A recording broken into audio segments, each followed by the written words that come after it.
Hey guys, and welcome back. Today we're going to do this really fun and easy freehand nail design.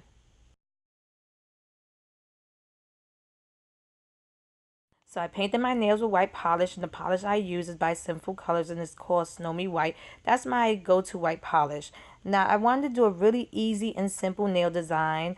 You can do this design with any color combos that you want. I'm really into the neon colors, so don't mind all my neon designs you're going to see in the future. Now, the lines I'm doing are wavy lines on this design. It's really quick and simple and easy. I was going to add a freehand nail design on top of it, but I just fell in love with the way this design looked.